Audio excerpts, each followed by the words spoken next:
Hi everyone, welcome to our Atrium. Good afternoon. Thanks very much for coming on such a wet and cold day, but it's really worthwhile with these two exhibitions. First of all, I'd like to acknowledge the traditional owners of the land, the Prevailing and Curator people, and pay respect to the elders, past, present, and emerging. We start off with Keith Fyfe's exhibition first. Keith has been showing with us for quite a number of years, but he hasn't actually had a solo exhibition for a little while. 5 years, is it? The time flies, so it's pre-COVID. Yeah. I think the last time he was here, we were still sort of renovating, so this time he came, said he was looking to go to the bathroom and he thought that you have to go across the road to the park. But we have a toilet now. Yeah. Yeah. You waited 5 years for it. So Keith's work is always very interesting.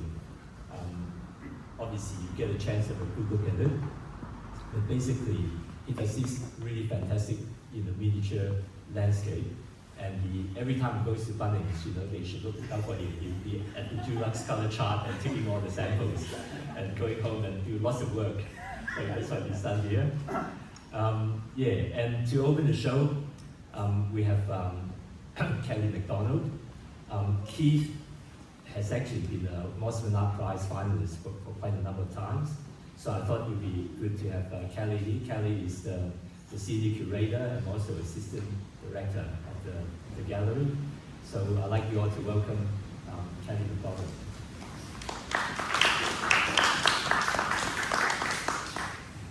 I hope you don't mind that I'm reading from notes today. A deep conversation with Keith. There are a lot of things that I want to make sure that I talk about with this work.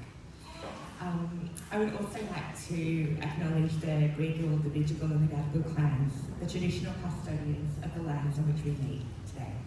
And I pay my respects to their elders past and present. Thank you so much, Simon, for asking me to speak today. You are such a supporter and advocate for artists, so thank you for that. Keith, I'm delighted to speak about your exhibition, Prevailing Conditions. It is such a privilege to speak about your work today, and I hope that when everyone leaves here today, you have a deeper connection to Keith's work. Keith spends a lot of time in nature, and this informs his work, both visually and physically.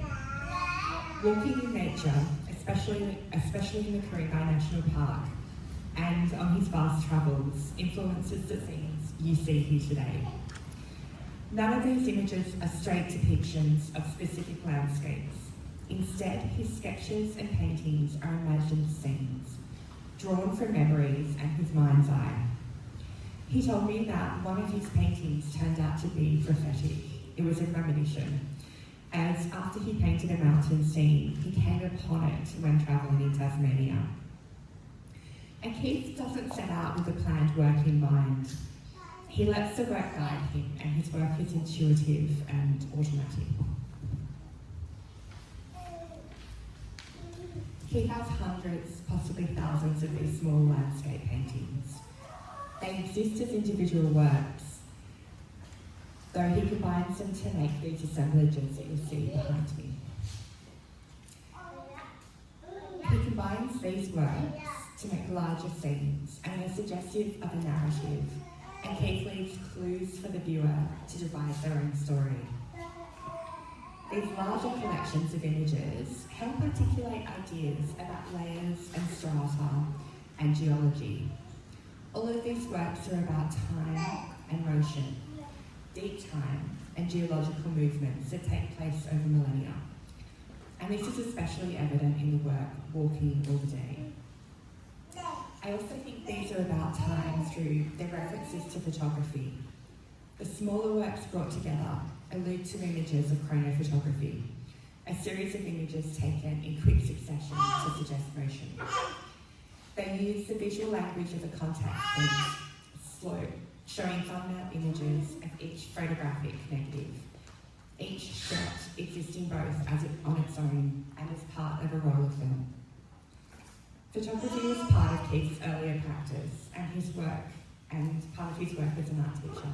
And I think some of your students are here today to support you former students, I believe. Time plays a role in Keith's work in other ways. How do artists carve out time to make work while they raise a family, while they have a full-time job and a demanding job like a teacher?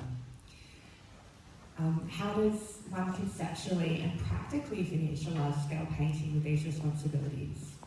Keith's response is ingenious and thoroughly practical.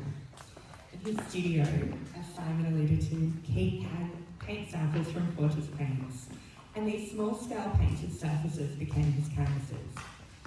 He progressed to gathering other samples from Bunnings, and was now able to maintain his art-making practice. It's also really charming when you walk around and you see Keith's work, and you can see the titles of the paint samples, such as Meerkat. I think that one's my favourite. Keith's problem solving extends to his actual mark making. Rather than using paintbrushes, he utilises objects that are to-hand or gathered from nature. These include sticks, seed pods, baby steer cones, and even band-aids. I think we could all learn from Keith's love of travel, of nature, and of his adopted home. He shows us that it is imperative to maintain our creativity and innovation in our lives. Keith, thank you so much for sharing these works with us. Congratulations.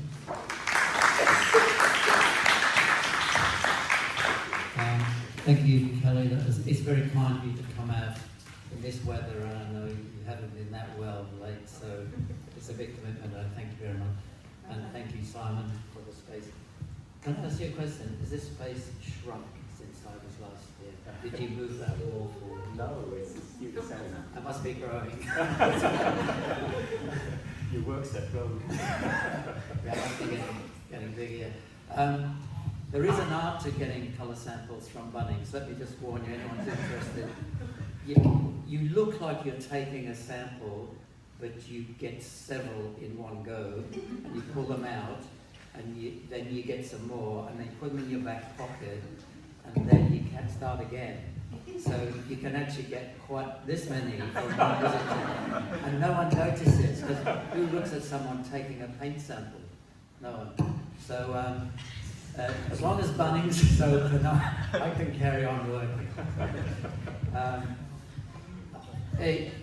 I don't know what to say about my work other than if it wasn't for living in Australia, I wouldn't be doing this, because when Caroline and I came from the UK, 1984, it was very different for us, and it took us about 3 years to connect here, but that was because we moved to Scotland Island and we lived among the trees, and from that moment everything changed.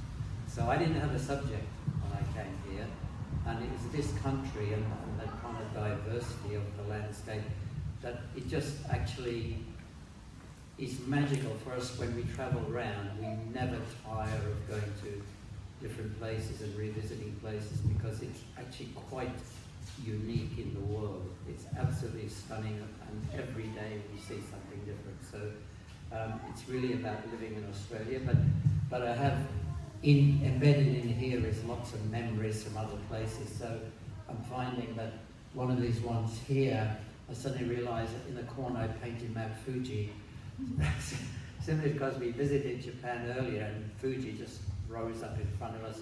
So it's emerged here. So it wasn't a plan, and it doesn't fit into an idea. It's just Mount Fuji appeared. So that's the way I work. And there's one thing I actually haven't done today. And where's Caroline? Where is she hiding? There she is. She gave me a title recently, which I haven't used yet, but I will. It's called "Stop Talking." And the reason she gave me that is because every time we go bush, I don't shut up. I'm pointing to this flower and this bird and this vegetation, and I just said, look at this, oh, see, and she just said, stop talking. Because she just wants a piece of the bush. So she suggested I use it as a title, and I think, actually that's a pretty good title, and people will wonder what that means, but we know what it means. So anyway, Stop Talking will appear at some point. Anyway, thank you all for coming out in this kind of weather. So I appreciate it very much. Thank you.